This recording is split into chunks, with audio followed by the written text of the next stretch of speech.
go? It's romantic. What of all the sweet words that you spoke? Well, that's just what we call pillow talk, baby. It's like nothing you've ever seen. Give me some sugar, baby. From Sam Raimi, director of Evil Dead and Darkman,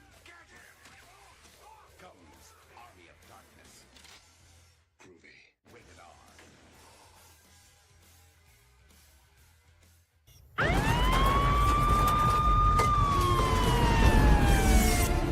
The blackest eyes, the devil's eyes. You will suffer an eternity for this.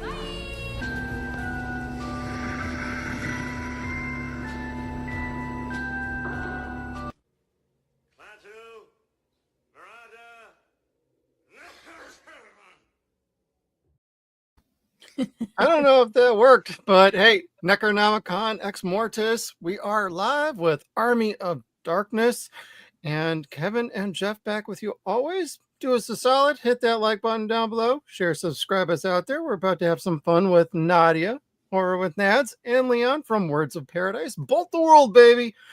Glad to have you both with us. Hell yeah.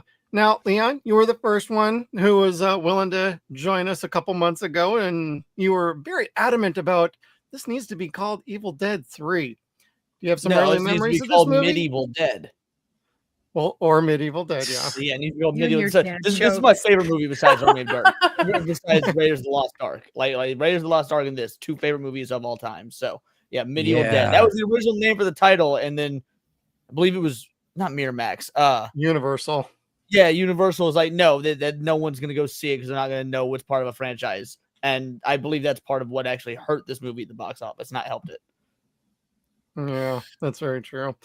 Now, do you have what's your earliest memory of this movie? Did you see it in theaters or were you a VHS guy back? No, yeah, probably VHS. I'm only 31, so I would have been quite young when this came out. Yeah, no. I watched the Evil Dead films on VHS. Loved them. They're some of my favorite movies growing up. But yeah, I couldn't tell you how old I was when I saw it. Young, because my stepmom is a big Bruce Campbell fan, which is why I'm a big Bruce Campbell fan. He's my favorite actor. So, welcome to the club. My boss's son wanted her to marry Bruce Campbell, or marry someone that looked like Bruce Campbell. But it's the chin, dude. It's a power move. You walk into a fucking building with a chin like that, you establish dominance, son. The Tick does it every day. Tick does it every goddamn day. Who's got the more powerful chin, Patrick Warburton or Bruce Campbell? Bruce Campbell. Yep. Campbell got the scar on his chin. Not only does he have a powerful chin, but it's battle scarred and chicks dig scars. Nadia, you like scars? I can concur. Bruce Campbell is a very good looking man, even as he's aged too. So yeah, definitely would leave my husband. Sorry, Chris. Yeah, sorry, Chris. Yeah. Priorities. He'd understand. Any man would. That's awesome. Now, Nadia, how about you? What's your experience with Army of Darkness? So Army of Darkness was my first introduction to the Evil Dead franchise. I didn't know about Evil Dead 1 and 2. I saw Army of Darkness on a VHS and really loved it. Didn't know that it was part of a trilogy until many years later when I finally saw Evil Dead 1 and 2. I was like, wait a minute. That's the same dude. Like, what's going on? So very young when I saw it. But yeah, I would have to say out of the three of them, Army of Darkness is probably my favorite out of the three. Awesome. Good answer. And Kevin? Gosh, that's a loaded question. So I guess we're old, so our answer is going to be a little bit different. My first experience, or my first knowledge of Army of Darkness, and this is also my first experience into the Evil Dead franchise. Like it was my marijuana. It was my gateway drug. My dad took me to see it in the theater because I saw this in the back of a comic book, and I was like, "Oh, what the fuck is that?" From Darkman. Yeah, I was like, because I had just seen Darkman. I was like, dude, who doesn't love Darkman? That movie was dope. And so, yeah, after I saw this, I begged my dad to take me to see it in the theater, and it was starting to be in more and more issues of Spider-Man and stuff like that, and Ghost Rider. And I was like, wow, come on now, I need to see this. and my dad took me to see it in the theater. I was 12, and it was the most amazing experience I had had since Batman. So did you immediately make the connection that like you're reading a bunch of Spider-Man, then you see this, then you find out this is the dude that's going to go on to make Spider-Man? Like, how did that train of thought treat you when you were a kid? Or did you not put it together at the time? I think he just realized it just now, Leon. Probably yes, and also the man like that helped encourage us to make a podcast, and yeah. So there's a lot to going on with Bruce Campbell. Thank you, Nadia. Yes, that just serendipity. I knew that the whole time. It's the circle of life, right? I'm Bruce Campbell. Oh, God, for me, I saw this in theaters when it came out. I had no idea of Evil Dead, anything or other. I just know him from like Maniac Cop and other like cheesy 80s, 90s movies and TV shows. And right after this came out, I saw him in Briscoe County Jr., and I've been a fan ever since. So short and sweet, but saw this in the theaters. I thought it was one of the funniest movies I'd ever seen. This show right here. I saw this before I ever saw Tremors. Yep, that show. This show right here, Adventures of Briscoe County Jr. Great show. Love that Whole show. We series, love too. covering that on our show too. Yep, just That don't was touch awesome. Pete's piece. Who ended up going on to play an awesome asshole character in the TV show Suits. Never seen Suits.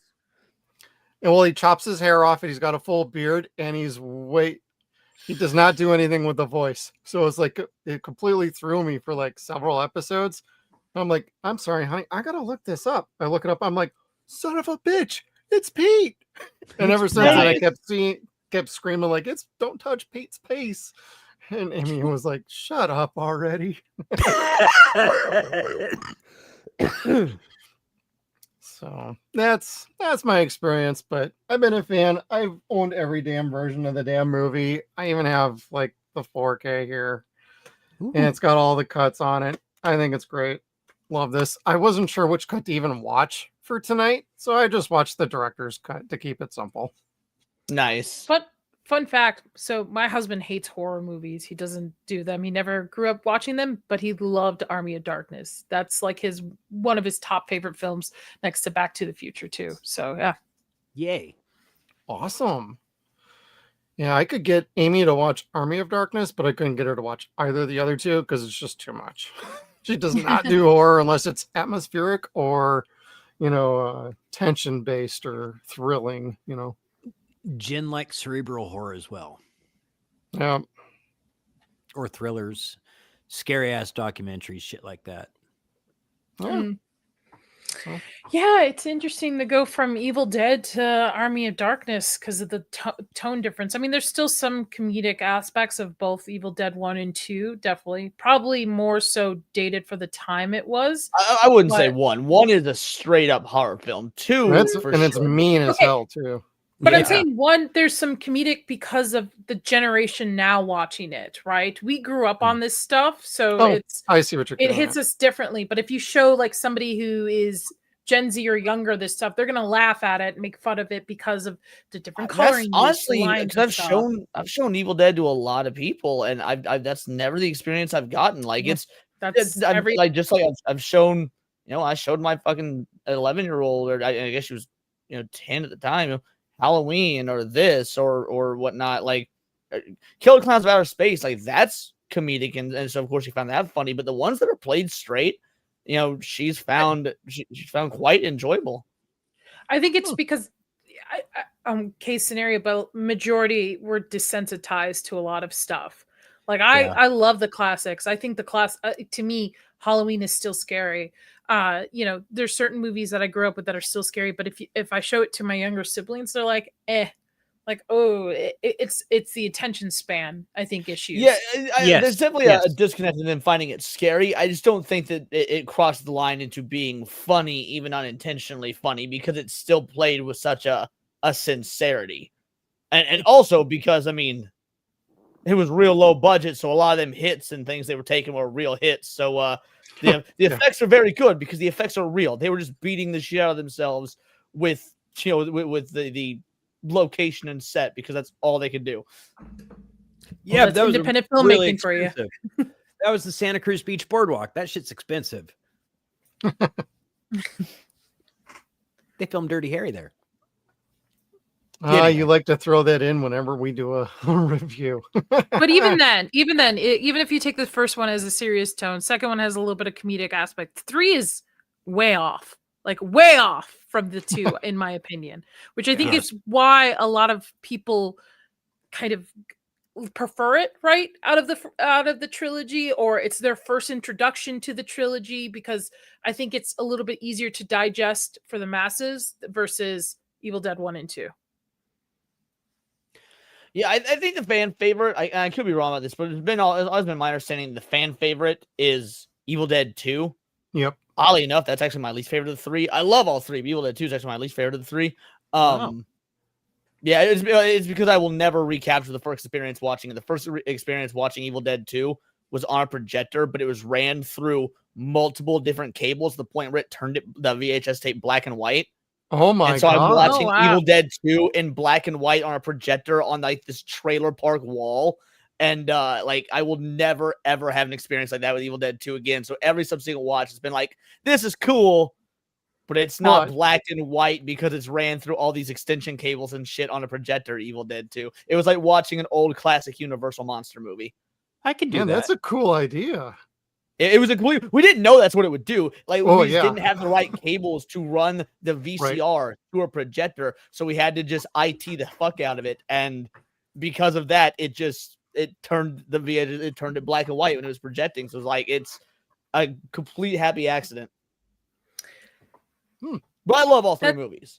That's a core memory. Can you think of a movie nowadays that kids would have that experience with streaming and everything going to digital? No. Well, I mean, maybe if it was done intentionally, like the Guillermo del Toro film Nightmare Alley. I didn't even know that was in color. Like when I went and saw it in theater, it was in black and white. I thought that Guillermo del Toro just made the stylistic choice to do it in black and white. I didn't realize that in theaters there was a color version and a black and white version. And so to me, it's like, oh, this is a black and white movie. Then when I found out there was a color version, I rewatched it and I'm like, I don't like this as much. But in black and white in the theater, it was amazing. No, what I'm saying is the experience of getting together, Jimmy rigging all this stuff together. I don't think younger generations have it as good as we used to. Happen nowadays. Yeah. Right. We're trying to hook up 2 VCRs to record this off of the main tape that you rented from the store, so you could have your own damn copy of it.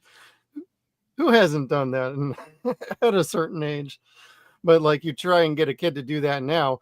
I always had the joke, like, if we ever had a kid, one of the things I'd have it learn is at a certain age, you need to figure out how to hook up a Nintendo or the Sega Genesis or an Atari to a TV without getting help before you upgrade to the next console.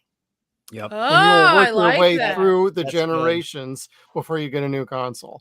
That was always going to be my plan of attack for teaching. Like, you should know analog because one day digital's going to die and analog's still going to be kind of kicking around a little bit.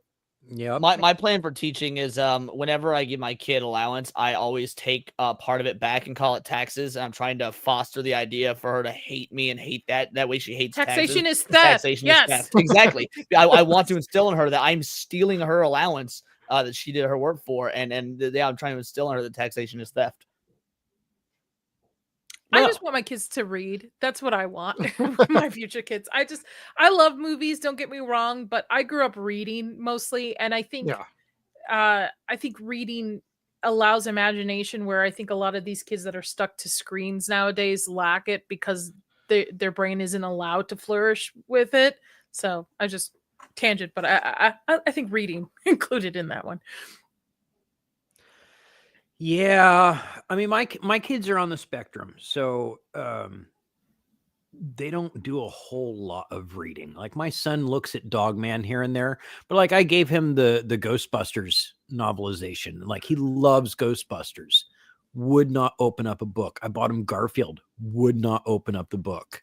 Even comics, like the visual with. Oh, okay. Yeah, I bought him like my first Garfield comic, which was like volume 15, like 15 and 16.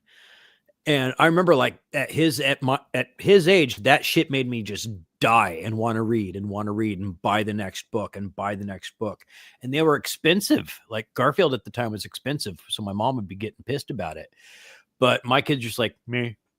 But again, they're on the spectrum. I don't know if that's all kids, like, but most kids that I've seen are just their attitude is meh. Yeah. Like if it's not flashing right in front of their face and entertaining them, it's not entertaining. So when you said kids don't have the ability to sit and watch and enjoy Halloween and find it scary anymore, or The Exorcist, or the original Evil Dead, that's largely because they don't know how to watch a movie and use their imagination. They don't know how to get into it and actually be an integral part of the picture. Like, I think that's something that's our fault, though. I think that's the fault of the parents, this parenting generation, because we immediately jump to the assumption that's like when I showed my kid Nosferatu at 8 years old, the original 1922 silent film version, like she loved it, and she was reading it while we were watching it, and she thought it was one of the scariest movies she'd ever seen up to that point. Now, mind you, I let my kid watch, frankly, a lot of shit I probably shouldn't. We went and saw Black Phone 2 last night. It's just a rated R. And I mean, yeah, she's turning 12 in a few months. But like the point is, I was like, you know what? As long as you're with me, as long as it's not like sex scenes and stuff, I don't give a fuck about swearing. I don't give a fuck about gore and stuff, because it's fake, and you need to know from an early age it's fake. It's not real. I think too many adults just jump to the conclusion that, oh, it looks old to us, because so therefore the kids will definitely think it's old. When really, I think that in the right mindset, or when you teach them from a young age, they will appreciate that stuff. Now, I mean, my kid loved Alien. She liked Alien Romulus more because she's not old enough. Like she in my opinion, is not well versed enough. My girl,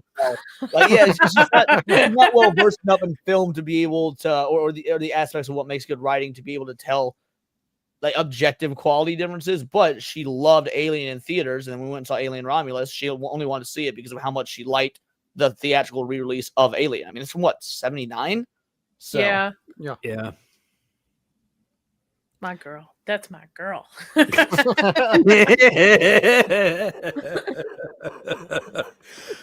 Meanwhile, I don't like to play video games unless it's on a VR set. It's like, if I can't get into that shit, it's not a game anymore.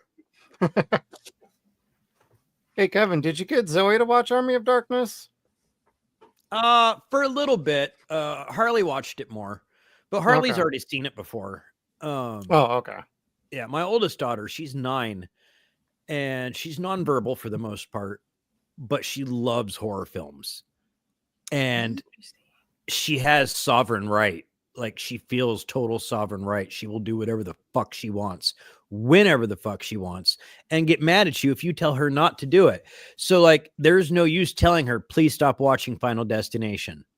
Stop watching that chick's eye get lasered through. That is making me get fucking ill. Can you... Mom said no blood and honey. Stop it with that. Everyone judges me because you watch Pooh, Blood and Honey.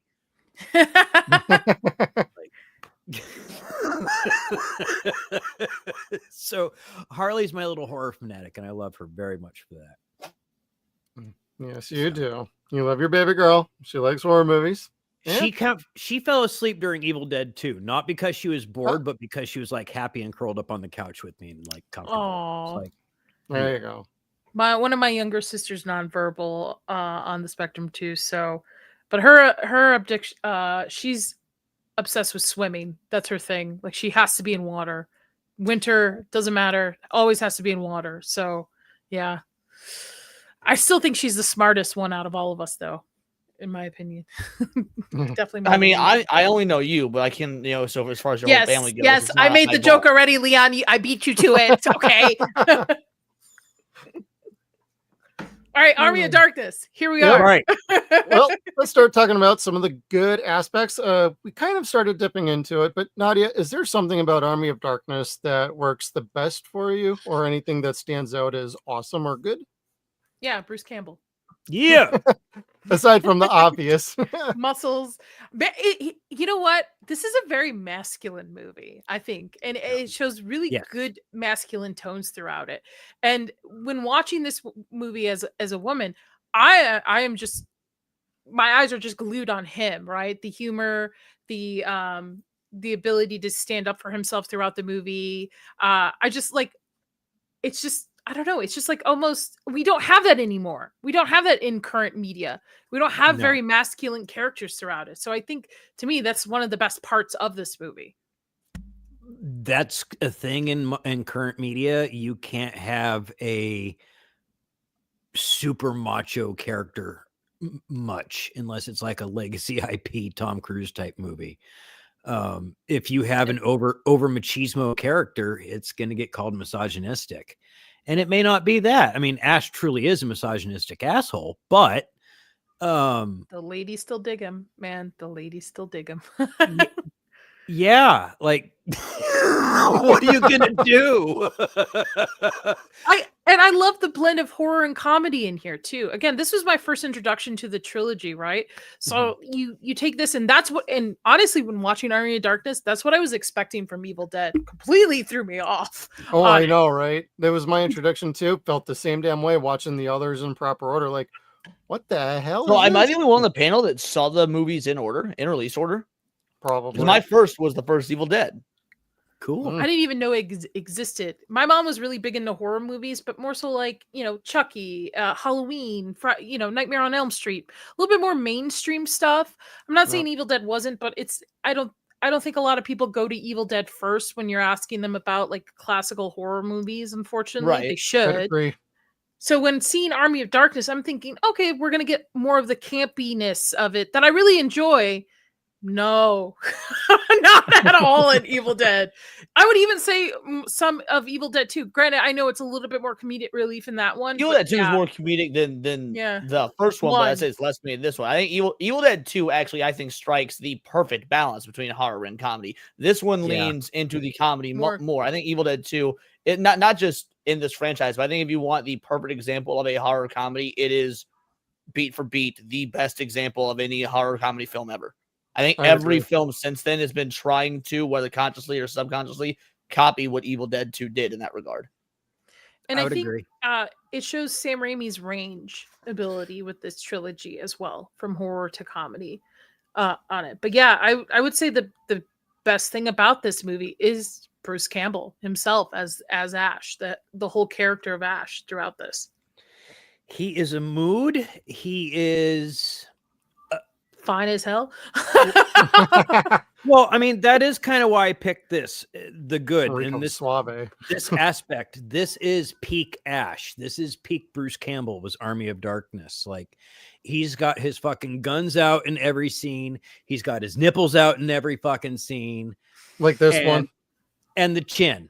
And he's just fucking owning it. Like, Bruce knows how to own a camera. He knows how to own a crowd. He's the man.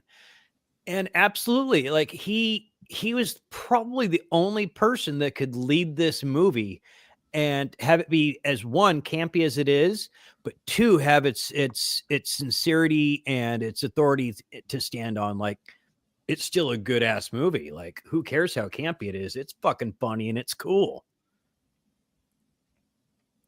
Yeah, and you try and think of anybody else in this movie as a character, and you maybe think maybe a little bit of Henry because of some fun lines he gets thrown at, like, you're in charge of Jack and shit, and Jack just left town. I mean, one of the strongest highlights is definitely the dialogue in this, but it almost feels like all one-liners for Bruce.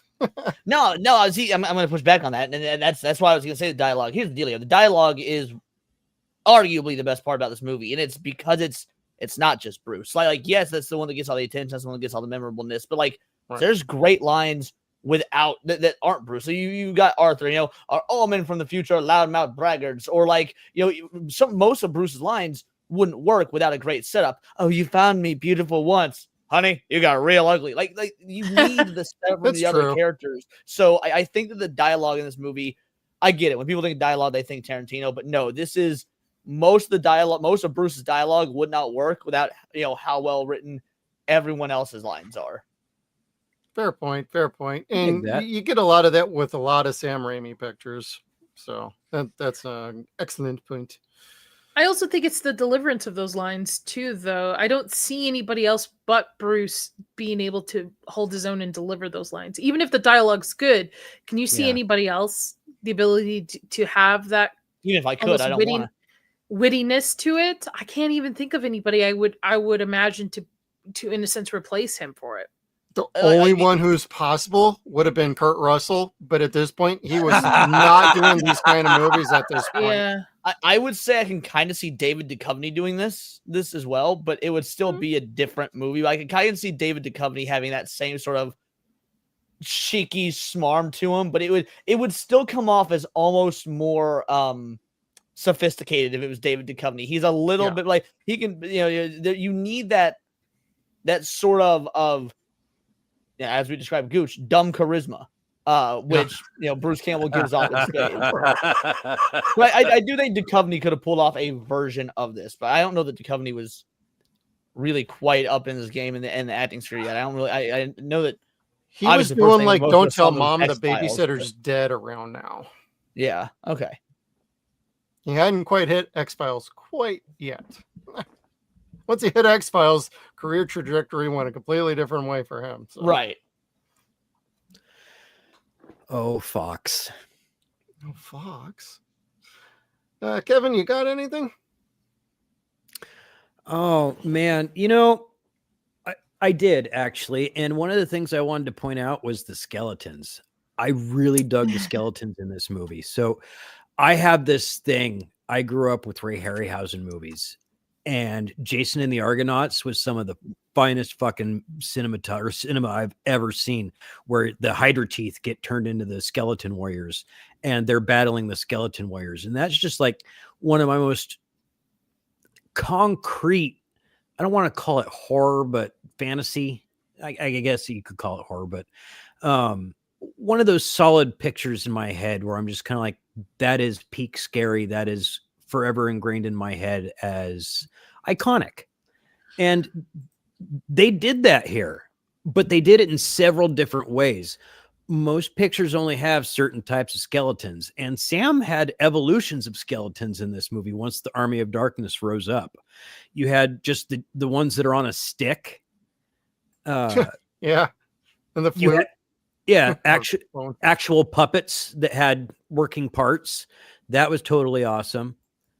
Guys in suits that it's so interesting to me because the effects, to be honest, they hold up because I think the story is solid. Like you look back at the CGI, not even CGI, just the puppetry and the tricks that they utilize. It's campy, right? You could tell it's like things on strings, people in suits. But I think because the story is so solid and because it plays into that humor, it holds up over time. Like rewatching this again felt like I was watching it for the first time when I was little. Oh yeah. And it's one of those really, really fun movies. I watched this so many fucking times in high school. Like my mother eventually made me buy the fucking VHS because she was tired of me renting it and then paying late fees for it. She was doing what my dad had us do, which was, that was due back 3 weeks ago. We own it now. Let's find a different video store. Like, that's my dad too. That was how I got into Star Wars Ewoks. Like I rented the Star Wars Ewoks VHS tape when I was like 4 years old. Fucking loved it. Had like 3 episodes on it. I watched it over and over to the point where my dad was like, "Oh yeah, we rented that like a month ago. Bye, Hastings. We're going to a movie gallery now." Marvelous. I think my mom did that when I was doing Beverly Hills Cop Part 2 for some freaky reason. It's like, why do you keep watching that stupid movie? Because it's got the cool scene with the laser guns and the fucking Aquel. Oh man, visual effects are outstanding in this. I love the detail work. I love all the set design. It looks awesome. One of my favorite moments is when they fling the evil Ash in skeleton form and then blows him up in the sky. I'm like, that is just so satisfying. Well, that was the thing about Evil Ash is he was a combination of everything. Like you had the guys that were the Ray Harryhausen effects. That was the stop motion guys. But Evil Ash, once they burned away all his flesh, he was a bit mixture of everything. He was sometimes a dude on a pole. Other times they were moving his mouth and the eyes. And then, of course, once he was on the catapult, he was stop motion and launching him into the air. Hey, Jared Leto, You know what, take you- notes. speaking This of, is that made me- Skeletor. Well, no, you made me think about something other good for this movie is so many films nowadays, when they're not using CGI, are being shot on location, and I'm sure there was some on-site location shooting for this. I haven't really looked into it, but also so much of this you can tell is a fucking soundstage. Bring that back. It's okay to have movies look like they're on a soundstage. Tim Burton's Batman looks like it's on a soundstage, and that's good. I like Gotham having that look. I like that when you watch this and they're doing that whole big climactic battle in the castle. It's obviously not a real fucking castle, and that's fine. It doesn't need to be believable to trick your eyes. We just need to be invested in the scene and in the moment and in the writing and whatnot. And there's an aesthetic to soundstage set design that is completely missing from movies nowadays, and something I love about this movie. I agree. I was going to bring up that, Leanne, with the set design on it. Nowadays, movies are all shot with green screens, and even if they're on a soundstage, it's an entire green screen soundstage. Right. They Like the don't volume. build buildings. They don't build front facing of sets and stuff anymore. It's very rare that they do it nowadays. And you're right. Bring it back, especially if you're telling a fantasy story or something that's not maybe set in reality. Bring that back. It helps with the storytelling. Instead of people thinking there's like a CGI scene behind them or something. Yeah. It's not even, I mean, I agree with you. It does help the storytelling, but it's not even about helping with the storytelling for me. It's about a visual aesthetic that sets it apart from other things. Like back, back in the 90s and the early 2000s, we had all three. We had on location shooting. We had lots of CG and green screen and well, really, blue screen stuff at the time, backgrounds. And then we had, soundstage stuff. Nowadays, we do have a lot of on-location shooting. That is still a thing. We have a lot of green screen, but I don't see a lot of practical soundstage stuff. Or if we do have it, like for movies that the smaller, more intimate movies, they're so obsessed with making it look sleek and shiny. I was like, no, give us kind of that dirty, grimy, this soundstage has been used for 40 other movies this fucking year vibe, and that's fine because at the end of the day, it's an art. You know what? You want something fun like that? Watch The Punisher. I love The Punisher. You're talking about the Thomas Jane movie? I love the Thomas Jane Punisher. That's my favorite. Thomas Jane's the one dude I want to smoke a joint with at some point in my life. Like he is on the list. Dirty Laundry. Just saying. Best follow-up to a Punisher. He is crazy. You ever listen to his interviews? Oh, he's nuts, but in a good way. Like in a good way, he's nuts. I agree with you, Leon, on it. I mean, that's what I originally went to school for, was set design and stuff, and it's a lost art for it. Everything is too clean, too sterile for even horror movies too. Yeah, that was the one thing I tore apart on The Acolyte. Was like everyone's out in the fucking forest wearing fresh pressed fucking clothes. I'm like, right off a dry cleaner, right? Like not even aged, nothing added to it, hairs. That pissed me off. What's the other one? Casa or whatever. I forgot what her name is. Ahsoka. Ahsoka's the same way. Oh. Too sterile. I'm sorry, too I actually clean. know that.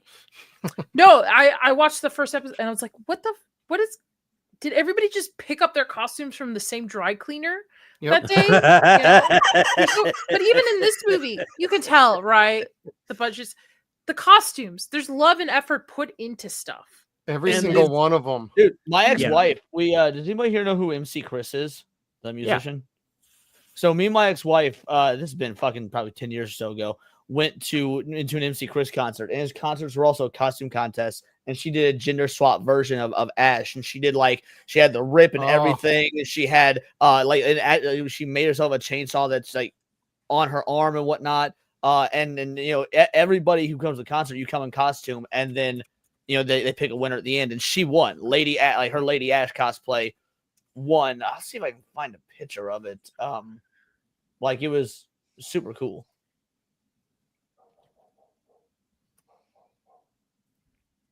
It'll take me a bit, but other people didn't have. See what she was. I just love the outfit, love the costume so much so that it's still remembered and loved to this day. It's iconic too. I hate to use that word, but it's a pop culture icon. You can you can pretty much both the post, which by the way, the poster is one of those door covers I have. You put over the door. We have it in Chris's bathroom for it, but it's like you can gender swap Ash for costumes, and you know who it is, right? Yeah. With the chainsaw, the green shirt, the blue shirt. Sorry, it's been a long day. Blue shirt and stuff. You can tell. And I think a lot of I didn't hate the remake.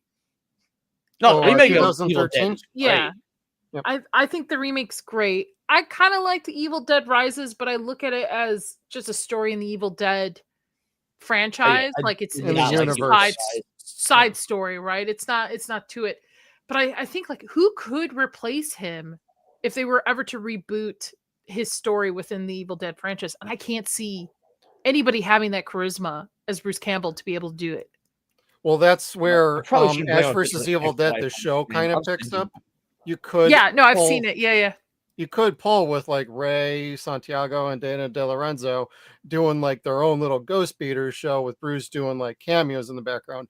The big thing is you cannot replace Bruce. You can't even replace an Ash Williams. You can't shoehorn anybody in there because so iconic. It's like, who do you get to replace Freddy Krueger? Robert That's what I was just thinking. Around. So it's Kevin like, Bacon wants to do it.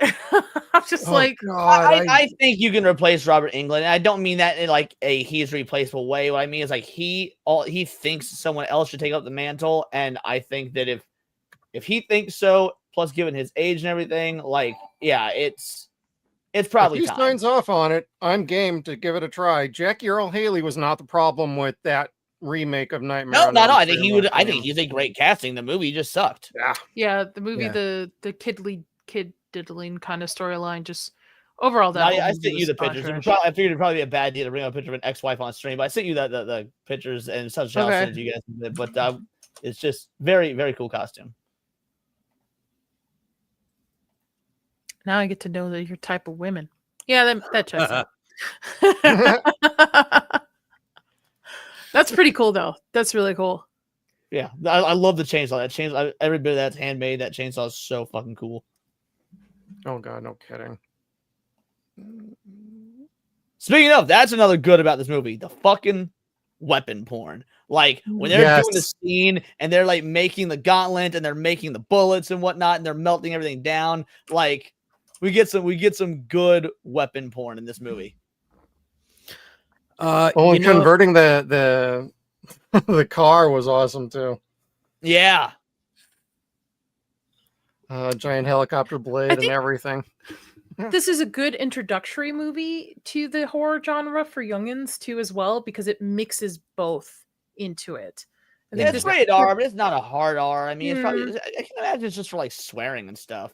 And there's like only one real bloody scene too. So, and even that is very like obviously fake blood, you know what I mean? Yeah, it's the pit. Jesus. But I think it's almost up there, I would say, with like Gremlins as an introduction to the horror genre, where it's like a soft move into it. Or I would even say you could use this as an introduction to fantasy almost too, as well. Yes. Yeah. The same way that Jason and the Argonauts or Clash of the Titans would be for someone of our age, or would have been for people of our age. Our generation. Well, you guys have a favorite ending? Oh, obviously the original intended ending. Mm-hmm. I mean, don't get me wrong. We miss out on the great line, you know, give me some sugar, baby. Too many people say hail to the king, which it's not hail to the king, baby. Hail to the king and give me some sugar. Or two separate lines. People mix them all the time. They paired them together. Thing, but it drives me fucking crazy. But I get we miss out on that line. We miss out on some fun shots, but like the original ending is, I mean, it emphasizes that no matter what Ash does, he will always be a fuck up. And I really appreciate the Ash vs. Evil Dead TV show for pretty much restoring that ending to canon with the way the series ends. Yeah, I'm with Leon on that one. With this, yeah.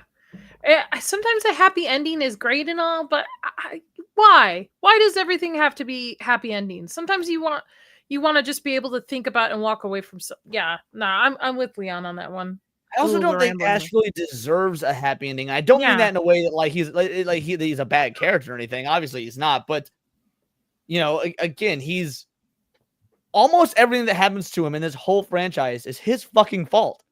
He's the one that reads from the book or plays for the audio recording or finds the Necronomicon or can't pronounce the words correctly, who slept too long in the Evil Dead TV show. He gets high, reads from the fucking book. Everything that happens is because he's a fucking idiot. And I'm okay with that. I love that. I gotta go back and watch the TV show again. It's been a hot minute. And I remember enjoying it so much and being so sad that I got canceled. God, and it has the same kind of ending. I'm waking up in the future, and a robot just woke me up. What?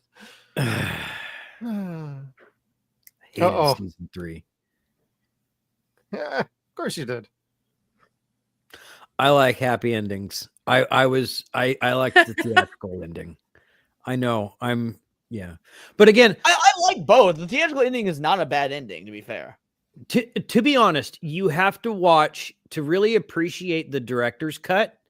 You have to watch Evil Dead 2 and then Army of Darkness back to back. And then you're kind of like, that makes more sense now. If you just watch this or step into Army of Darkness, like the two different endings feel very, very different as an individual movie. And I get that. But so I guess, golly, that is still a hard question to answer now. I guess I've always preferred the theatrical because that's what I started with. That's what I first saw. But again, watching it in hindsight, yeah, I guess the director's cut makes more sense. But I still don't like the ending of season 3. I was told that with 1 and 2, Evil Dead 1 and 2, you watch Evil Dead 1 up to a point, I think where the car's in the scene, and then you watch Evil Dead 1 all the way through. Okay. And then you skip to a point in Evil Dead 2 if you want the direct sequel. Gotcha. Because I'm trying to remember exactly what scene it is. There's actually Bruce Campbell himself actually explained it in a YouTube video how to do it properly, and I'm blanking on how to do it. But yeah, if you watch, it's like the first 30 minutes or so is effectively a soft reboot of Evil Dead 1. But then there's a certain point where it literally cuts to it is the sequel now. And he's broken it down in a video. I'll have to see if I can find it and send it to you because but yeah, you watch all of Evil Dead 1, which by the way, about 2 years ago went to a theatrical re-release for like some sort of Halloween event. Holy fuck, does that movie hold up in the theater so well? I've been to theatrical re-releases for both original Evil Dead and Army of Darkness. I've never gotten to do one for Evil Dead 2, unfortunately, but it was super cool. The Army of Darkness one, they were handing out like free styrofoam chainsaws that you put in your hand, like the foam fingers for sports games, but they were chainsaws instead, which was awesome. But man, Evil Dead 1 to this day in theaters looks good. I would have loved to seen that in theaters. Me too. Yeah, man. I missed out on Trick or Treat last week. That came back in theaters too. I missed that one too. Movies. I'm going to see Nightmare Before Christmas tomorrow night in 3D. I am seeing not to one up you, but I'm seeing Back to the Future in 4DX day after Halloween. Neat. Nice.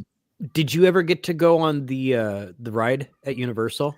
No, unfortunately, but it's my husband's favorite franchise. So I bought as soon as they announced. I didn't even ask him. I bought tickets. I was like, "Let's go." So this will be kind of like a ride because the seats move like that.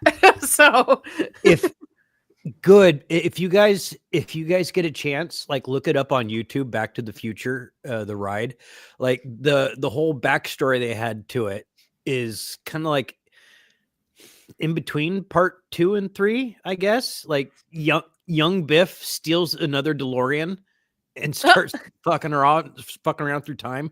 So you have to take this experimental DeLorean that fits 6 people. Oh, I did that right. Well, the Simpsons are now right? That's what the Simpsons took over, I believe. I think so. Right. Yeah, that's what. Yeah, remodeled. We were just there last year, so. I didn't know that. I thought they just tore it down. No, they co-opted it. They changed it. Interesting. I wonder if Disney's going to want that back. I don't know. To wrap up the ending question really quick, I was always a fan of the theatrical because it wasn't until the DVD came out when it was like, oh, hey, there's an extra cut, and here's the actual director's cut with a different scene on it. And it's like, oh, wow, seeing all these different scenes, different takes, different angles. Just like, this is almost like watching a whole different movie. So Yeah. I like both, but I am partial to the Rip Van Winkle one personally. So, but then it comes down to, was there anything about this movie you guys didn't like? And there's not going to be too much. I think this should have had a better marketing campaign from Universal, because I don't think they were really behind this movie, because they kept asking for, don't do this, don't do that, don't name it Evil Dead, don't name it Medieval Dead. That's about where I'm going to punch that. And I wish it had a little more horror in it. I'm going to back you up, and that's where I brought in the picture of the pit. So I imagine that they were allowed to use X amount of blood or X amount of gallons of blood, and they're like, all right, you know what? Fuck it. Put it up against that pump. Nobody got soaked in it.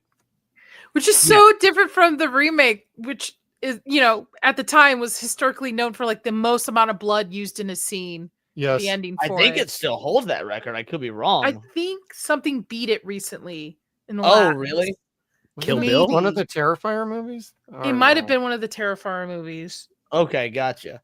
Something, but it's still up there in the list. But yeah, I can't think of anything I would change of it. I love horror, don't get me wrong, but I think there's such a good balance here, in that between Evil Dead 1 and 2, this is almost like a breath of fresh air, right? Mhm. You're with the, I don't know, I maybe the marketing, but I wasn't old enough to like pay attention to that kind of stuff when it was first released. So I don't know. Like the marketing was pretty decent for it as far as I could remember. Again, I was a big comic book nerd, and all the shit that I ended up wanting or liking and that I discovered, like little handheld tiger games, I found all that kind of shit in the back of comic books. Movies that were coming out, this or Ninja Turtles, Tremors, stuff like that, comic books. So the marketing, they put it out there, but I don't remember it being on TV a whole lot. No. That's kind of the thing that was catching kids back then the most, was like, hey, Batman the Animated Series, the TV shows, or anything like that. Like, there was no way you're getting, I mean, I know R-rated movie, you're not going to get a whole lot of kids, but any of us horror kids growing up, we found a way to watch R-rated movies with or without parents' help. And we were also getting into the point where Tipper Gore was having her parental advisory and shit like that.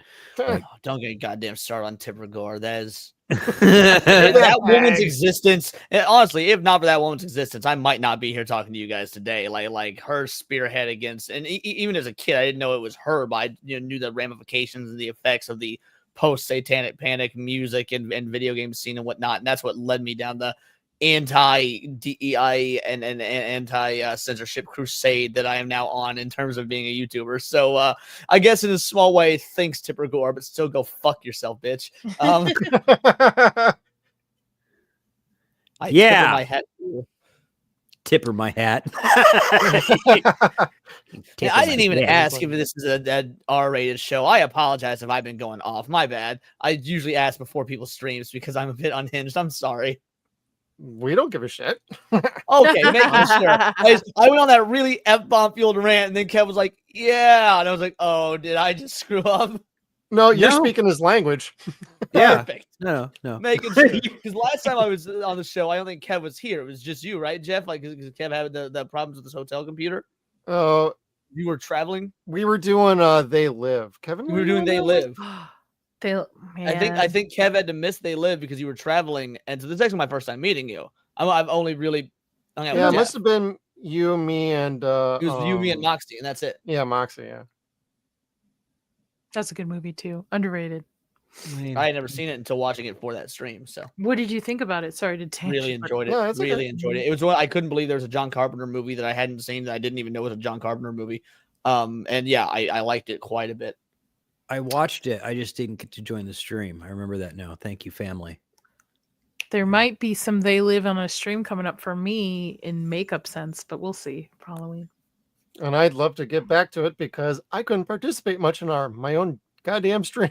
I had to be off camera. Hotel internet was terrible. I could barely talk. Oh, you had the hotel internet and Kev just couldn't be there. That's what it was. Okay. Yeah. But Kev, you brought up a good point. Like seeing movies, R-rated movies like this as a kid, I remember either we saw them at sleepovers or we would sneak into them. And I really think the assigned seating is really the downfall of movie theaters, to be honest. Yeah. Having the assigned seating and stuff. Because I remember as a kid going to the movies all day and like buying a ticket, but then you movie hop for like 2 other movies, right? And you go see two other things and stuff. Now you're talking nowadays my language. Nowadays you can't do that. I saw GoldenEye and Jason X back to back. Nice. Or no, was it The World Is Not one of the Bond movies that came out around the same time? My group of friends went to go see League of Extraordinary Gentlemen. That's the movie we wanted to see. And then we movie hopped to a small movie we didn't even know anything about, which was Pirates of the Caribbean, the first one. There you go. Well, thank goodness for that second one. Yeah.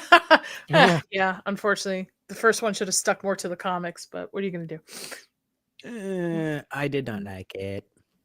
Yeah, that's your opinion. No, I'm just saying the first one better than the second one. So, wait, what? I like the first X-Men better than the second one. I know it's an unpopular take, but how's that an unpopular take? Most people think the X2 is the pinnacle of the X-Men series. I like the second one more, but the first one is technically a better movie. Yeah. I don't like. Oh, really? I don't like the outfits. I mean, they're all struggling to move in the leather, but and that's once they get in them at the end.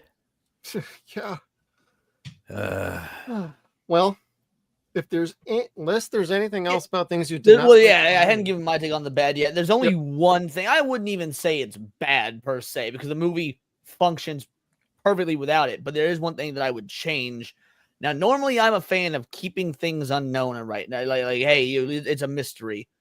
But I wanted more lore on why there were 3 goddamn Necronomicons. I had a theory, but it's just a theory.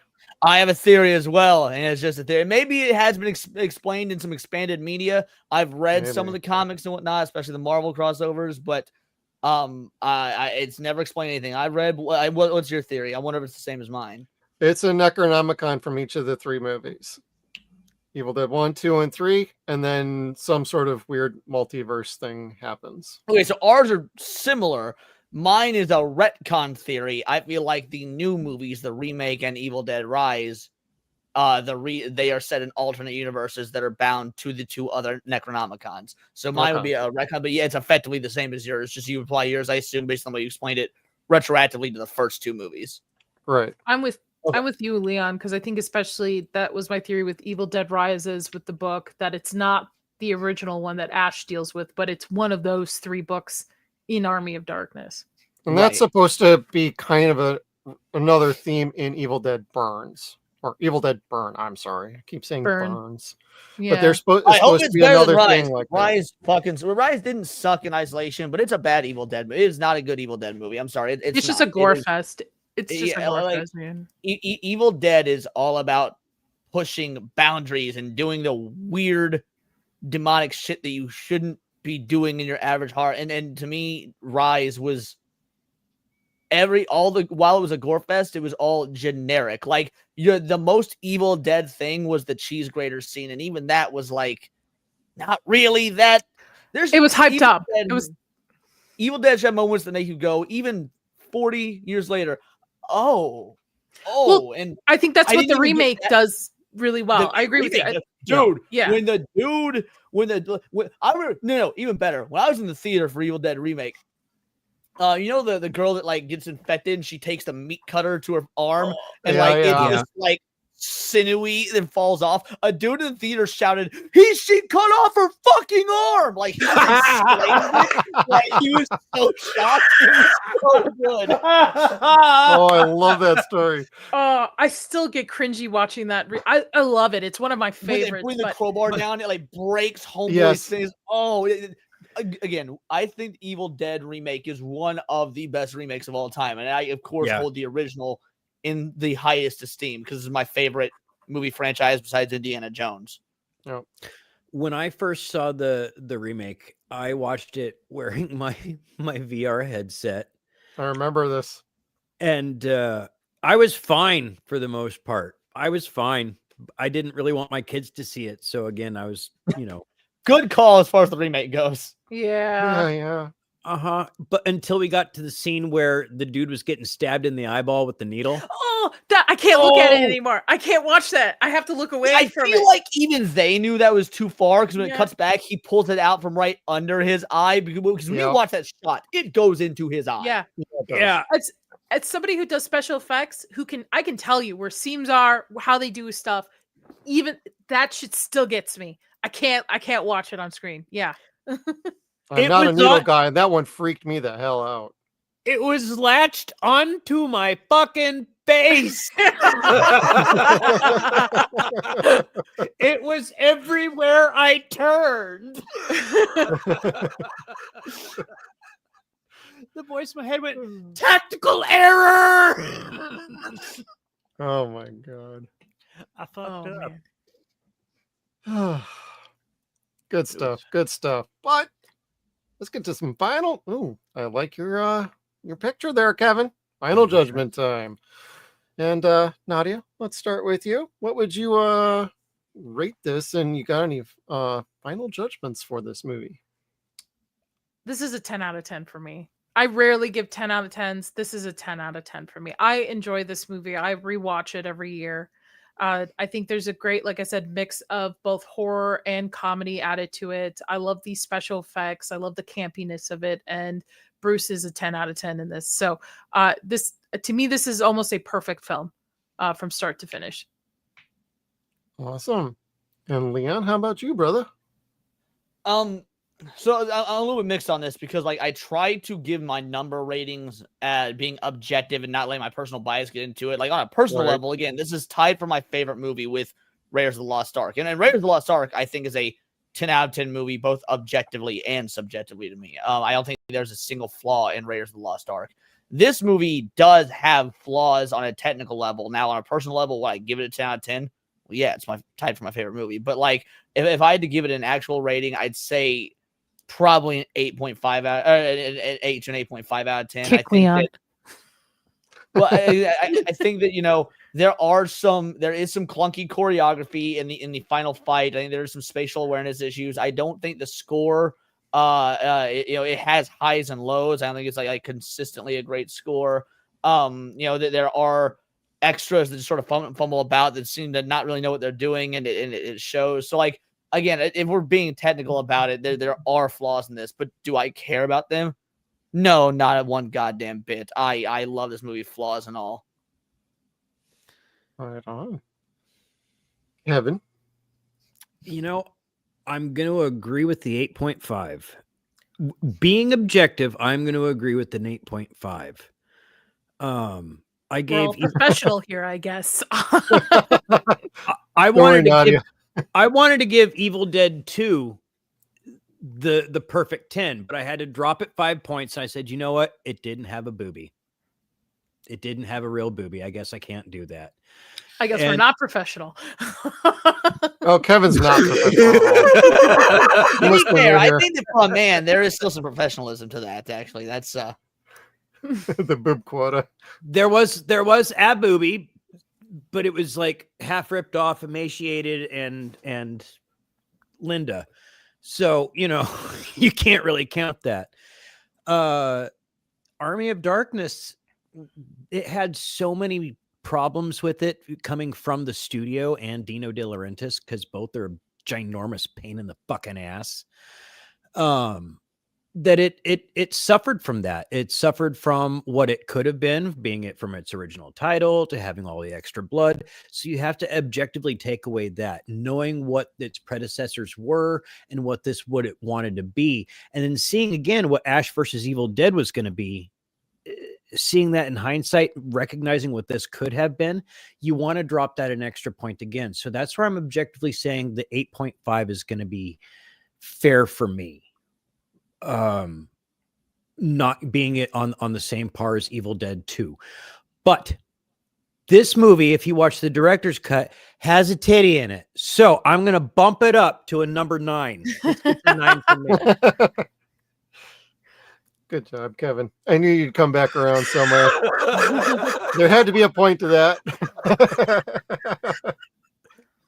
Yeah, for me, I have such a sweet spot in my heart for this movie. Watching it in the theaters, I remember seeing it with like maybe about like 30 other people. Everybody had a blast.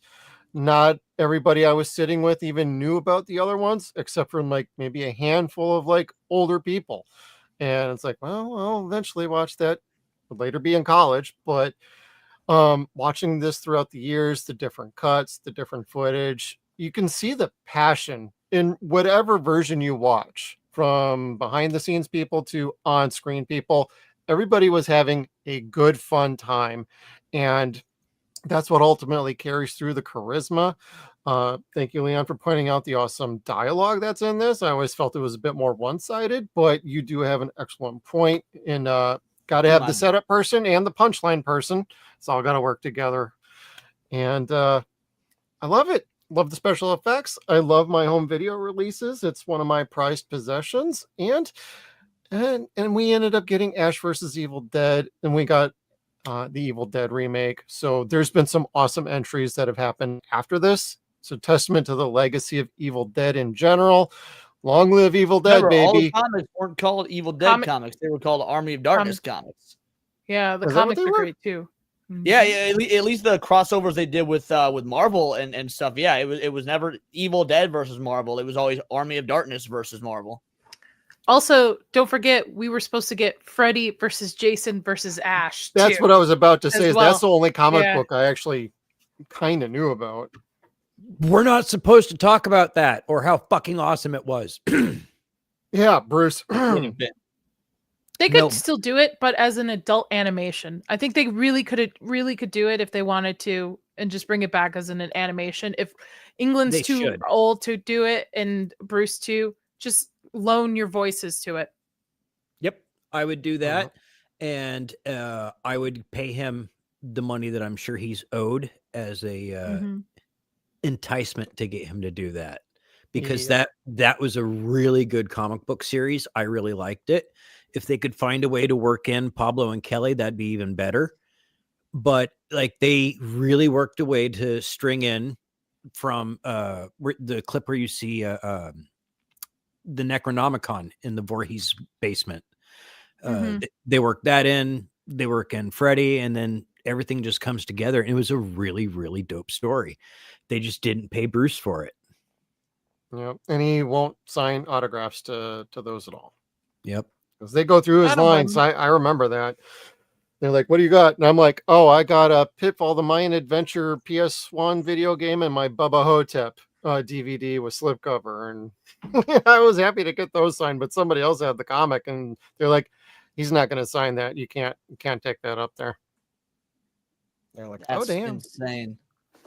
I mean, it's understandable. I get it. No. I mean, it's insane that's how the situation was handled. Not insane on his part. Yeah. They ended up taking care of him with like pictures, anything else, like once he got up there. So that's good. Yeah, it's like just not that can be signed. Studios don't know what they got, man. There's such a following for it. Like I said, give him whatever money he wants. Just do it as a adult animation. And I feel like people are so shy away from animation to utilize to tell a story. Not everything has to be live action in these big budgets. You can still tell a decent story that adults will tune into with animation. But look at Justice League Dark. You just get some reputable voices in there, and holy shit, you're like, okay, well, this is just like watching the TV show. Mm-hmm. Well, it's like what Dana was talking about. Ta-Nehisi Coates' Superman movie that's supposedly in the works.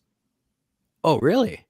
No, that was Ta-Nehisi Coates is a black dude. They've been trying to make a black Superman movie for years. It's in development hell, and you said Justice League Dark. It was a race.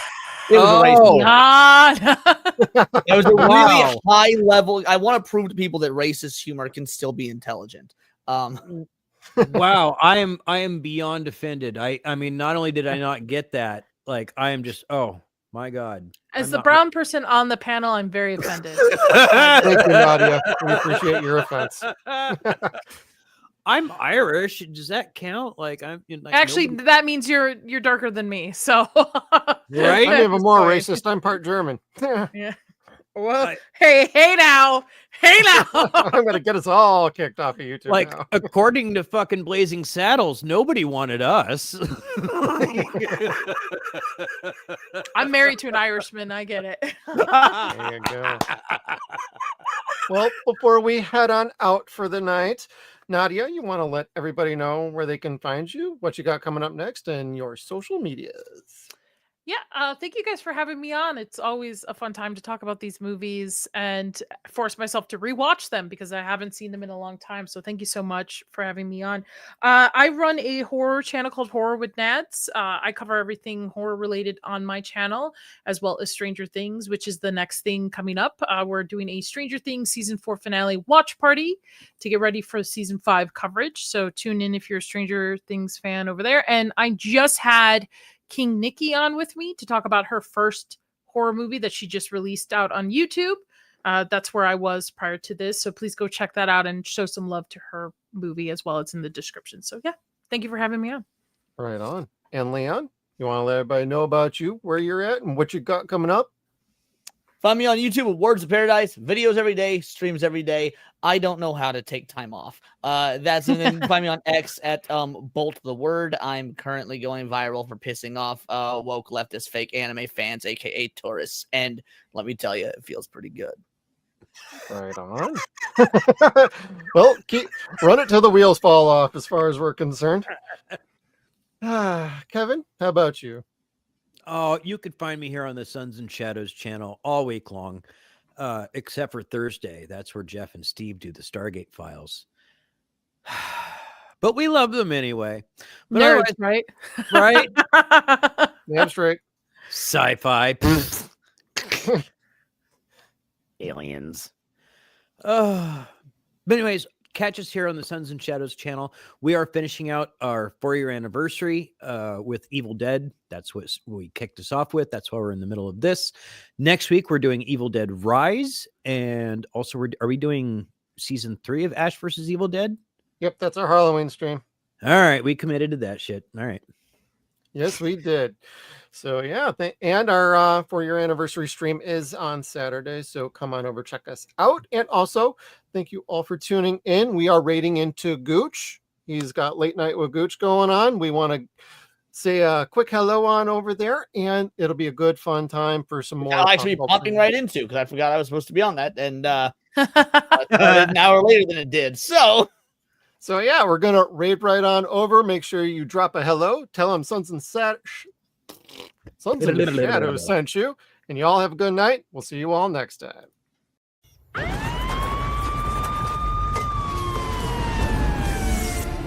The blackest eyes, the devil's eyes. You will suffer an eternity for this.